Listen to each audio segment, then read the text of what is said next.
J'ai choisi Marseille parce qu'ici, je crois qu'on peut développer, on peut travailler ensemble pour faire un projet à long terme.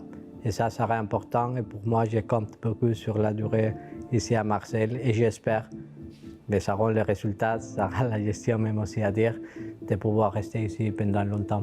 Tu l'as reconnu, c'est Pablo Longoria, le président de l'OM. Il pourrait démissionner, il s'est mis en retrait après une réunion très tendue avec les groupes de supporters lundi. Les bornes ont été dépassées selon lui. Mais qui est-il? D'où vient-il? Voici son histoire. C'est un obsessionnel du foot. À 5 ans, il connaissait tous les effectifs des équipes de Serie A. À 14 ans, il crée son site foot, Soccer Olé, avec un pote, passe des heures à Football Manager, participe à des émissions en radio pour décrypter les matchs.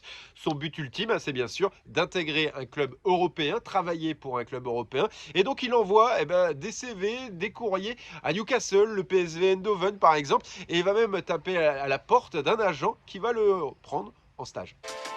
Il travaille au Recreativo Huelva à Santander. Il est envoyé en Amérique du Sud ou encore aux Pays-Bas pour dénicher les futurs talents. Il donne des conseils au coach Marcelino pour recruter intelligemment. C'est lui qui lui propose Sinama Pongol en 2006 au Recreativo Huelva. Il fera également une pige de 4 mois à Newcastle. Tout va très vite pour lui, il devient directeur du recrutement de Huelva de 2009 à 2010. Il propose Villas-Boas, alors adjoint de Mourinho, pour devenir entraîneur de ce club. Finalement, Villas-Boas va refuser. Direction l'Atalanta Bergame, il y reste 3 ans, mais c'est en 2013 qu'il va vraiment se faire un nom à Sassuolo. Là-bas, il va mettre en place des nouvelles techniques, des programmes informatiques, l'algorithme, avant que les autres clubs le fassent. Il y reste 2 ans. Il rejoint ensuite la Juve comme responsable du recrutement, apprend auprès du directeur sportif Paratici et puis rejoint l'Espagne, le FC Valence. Il devient directeur technique et s'imprègne du savoir-faire d'Alemany. Premier couac à Valence, des transferts pas très bien sentis et surtout des tensions avec le secrétaire technique du club, Vicente Rodriguez. Vicente Rodriguez va déclarer dans une interview que Longoria est une personne lâche et peu fréquentable. Il y aurait donc un chevauchement des fonctions entre les deux personnes. Et ça tombe bien puisque Jacques-Henri Hérault cherche un nouvel homme fort pour le recrutement. Il a laissé une annonce sur LinkedIn. Il a dû tomber sur le profil de Longoria. Longoria donc débarque à Marseille pour remplacer Zubizarreta. Des bons coups sur le marché des transferts, des moins bons, comme par exemple Luis Enrique. Et puis en 2021, la pression est forte sur les épaules d'Hérault. Les supporters n'en veulent plus, ils envahissent la commanderie. Grosse tension donc à Marseille. Hérault est donc dégagé et c'est Longoria qui prendra sa place. Longoria devient le plus jeune président de l'histoire de l'OM. Il a seulement 34 ans. J'aime beaucoup travailler dans tous les clubs qui sont de la passion, dans tous les clubs historiques, dans tous les clubs que tu peux rentrer dans la mentalité du club. Je crois que le football est fait pour les supporters. Venir en place ici comme Marseille, avec ses supporters, avec un stade comme le Vélodrome, pour moi, était fondamental pour ma choix. Dans le moment que l'Olympique Marseille est rentré à me chercher, pour moi, était en priorité surtout pour toute la connexion de la ville, toute la connexion ville-équipe, surtout pour la passion des supporters, parce que je voulais vraiment vivre un challenge comme Marseille, surtout pour toute la pression ambientale et pour la passion des supporters. Il travaille avec Villas-Boas, monte une équipe pour Sampaoli. Sa particularité, c'est d'avoir toujours un coup d'avance sur le marché des transferts. Sa relation avec les supporters est très bonne. Ils aiment sa franchise. Les résultats sont bons. Tout va bien, sauf depuis quelques semaines. Si, pour jouer à l'Olympique de Marseille, il y a beaucoup de choses qui ne sont pas négociables. Non? La personnalité, faire du vélodrome ta force, je crois. Et ça, c'est quelque chose que ça m'a beaucoup blessé.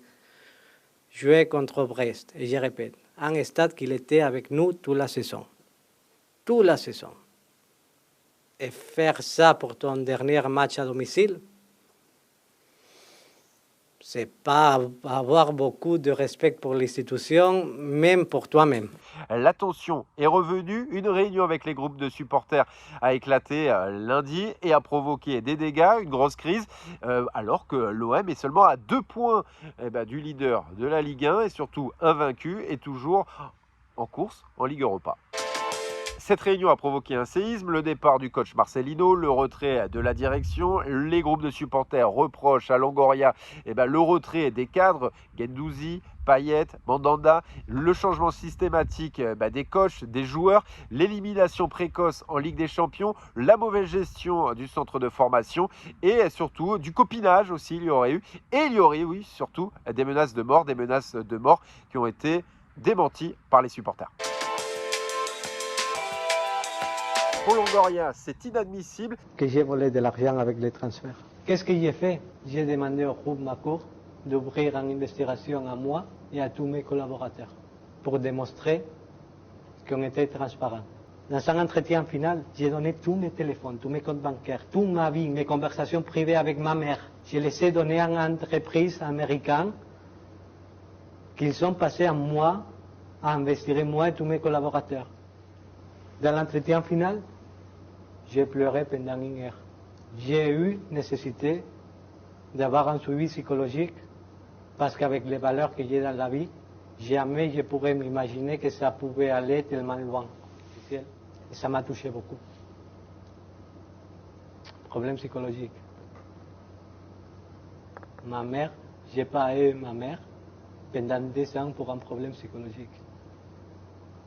Et des gens, ils font ça pour chercher de me tuer. Ils ont commencé à investiguer ma famille, faire poser des insinuations. Et il peut compter sur le soutien de son patron, McCourt. Reste à savoir ainsi, Pablo Longoria résistera à ce climat délétère. Une chose est sûre, il est très apprécié par d'autres clubs comme Newcastle ou encore le Milan AC. Voilà mon gars, tu connais un peu plus l'histoire de Pablo Longoria. N'hésite pas à liker, partager, commenter, à donner ton avis. On se retrouve très vite pour une nouvelle vidéo. N'hésite pas à proposer d'autres joueurs et abonne-toi, pas si bête. Quel est l'objectif futur du club? Pour moi, le plus important est faire agrandir le club, stabiliser le club dans les top 20 entre les clubs européens, que je crois que ça c'est une position naturelle qu'il peut réussir à faire l'Olympique Marseille dans le futur.